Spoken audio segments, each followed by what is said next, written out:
really is the bottom line, because what he used to do is he would pick people who had no credentials and have them run groups, because he said what you need is life experience, and that's what qualifies you, and you have life experience.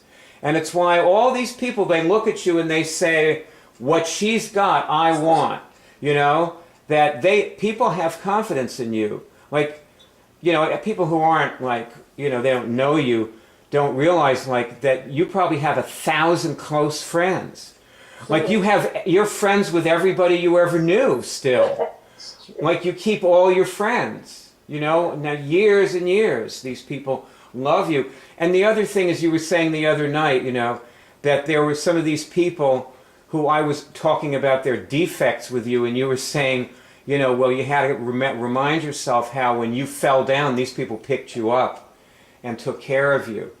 And, you know, and you need to acknowledge them for that, you know, because you have all these people who care about you and won't let you fail. I know how that feels, because I feel that way about you. Well, I think one of the things you also learn by being in the street or working with people is you can only be an ungrateful asshole for so long, too. You didn't know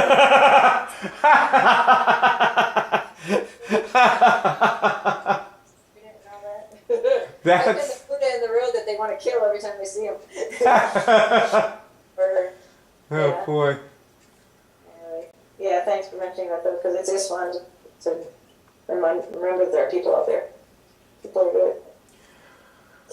Well, one thing that you accessed a while back were thoughts and subversions.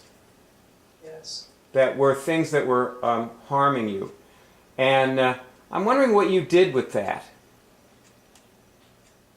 Some subversions. Well, I guess I just started noticing the cost. Because, you know, remember Virginia? My relationship with Virginia? Yeah. Really, I realized the reason I really lost my relationship with Virginia is and I saw it coming, so it looked like I broke up with her, but she was really tired of clearing me, having to clear. Right.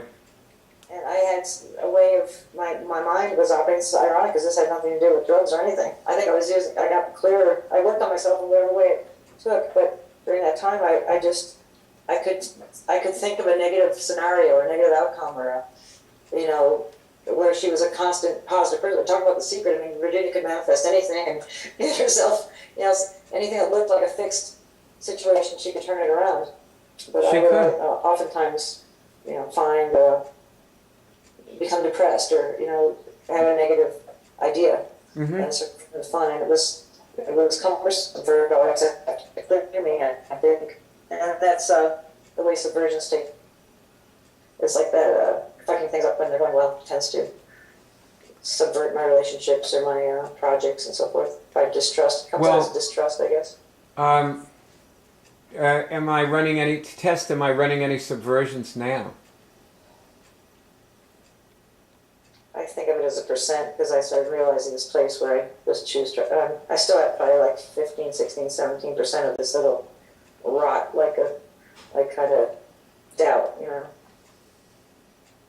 But, you know, actually I can remove that. I don't have any subversions running at this moment. You know, I think that one of the roots of my addictions, my being an addict, was that maybe I'm just not a very good person. Yeah. And so I need to exercise extreme discipline in the way I interact with people all the time, including when I'm by myself.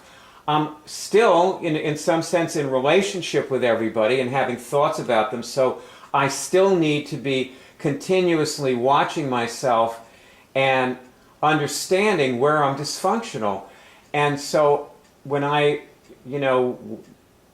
acted out addictively, it was just to escape from the necessity of, you don't escape from the necessity of doing that, but I needed to escape from being aware that I needed to do that. Whatever I was addicted to, be it sex or drugs, it all gave me the feeling that I did not have to exercise self-discipline, and I could be, like myself, which arguably that's not me anyway, but you know, that's what I told myself, I guess, at the time. That's what I was telling myself. I think some addicts, some street addicts especially, learn discipline first through that. It's just how they learn it, you know. The drug becomes their teacher, the substance or the behavior, or they get sick from having too much sex or something they have to learn in some difficult way, the value of discipline. But I mean, I've been accused of being addicted to being in control too, or addicted to just, you know, wanting adventure and so forth. But I thought that, like, sometimes, even tonight, I could be out continuing my evening or having more people here with you and me, and that's almost my addiction, just wanting to be alone for a while. I just wanted to. You know, I found myself being afraid that when I called you, you'd have several people there who wanted to work with me on this movie, and that would be your way of fending me off. And I was really happy. It's wonderful to see that you're present, you know, and you didn't do that. Oh, well, that's cool, because that's what I started to realize, because I used to think that was this place to be, to show that I was healthy, I would be at someone else's house with someone else's computer and people around, and it wouldn't make any difference. We'd be here. Yeah. Oh, well, that's, I mean, I was looking forward to meeting with you over the weekend. I was thinking about it, so, because I feel like I want to get this training too, and it's important to me to be more. Well, let me ask you then, speaking of the training, as you know, the thoughts, subversions, compulsions, obsessions, and all those things are all under the category of lies. Okay. And that's what you tested. You tested on lies, and then the sub things were, you know, subversions and thoughts. Right. So why is thoughts on that list? Why is thoughts Well, I'll tell you, problematic? I saw a bumper sticker that said, "I think, therefore I'm dangerous." And that's me. Yeah, but That can be taken two ways. But before, what you said, like, one of these thoughts that I recurringly have is this idea that I'm just not a good person, or it is too late.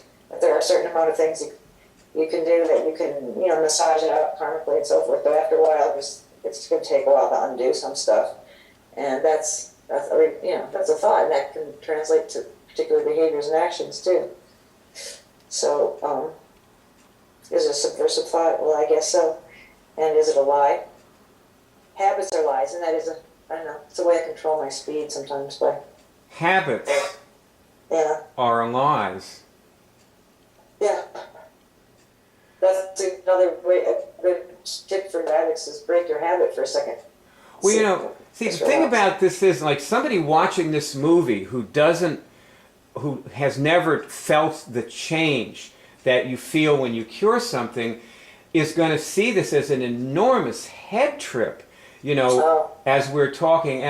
But see, when you actually cure something and you feel different, you know, then you know that there's nothing heady about anything we're doing. It's all a completely connected thing to, you know, to reality. It's not thoughts and subversions and, you know.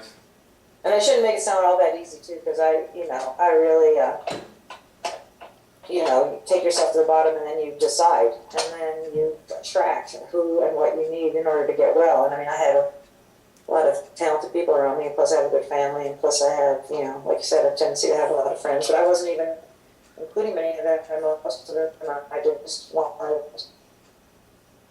just to leave me alone. And I had really someone staying with me for a while, Rebecca, who like, you know, if it wouldn't have been for certain key people, I think it wouldn't have happened as quickly. In some situations, like chemicals, you have to literally get them out of your body to experience the change. Yes. And then other times you have to be presented with saying no to it. Next, you know, that would be a sign of being cured. Like every day that I say no to it, I think, well, that's cool, I'm getting well. You know, that was my choice. I could be doing that right now, but I'm not. You know. Yeah. So that says something. And then, of course, the old Tony Robbins thing about having an empowering alternative. Yeah. Like mine was vanity. I wanted to look good. No. Look better. No. Or like a relationship that you realize you know the person makes enough problem, or you realize you've lost your job or your talent or whatever it is.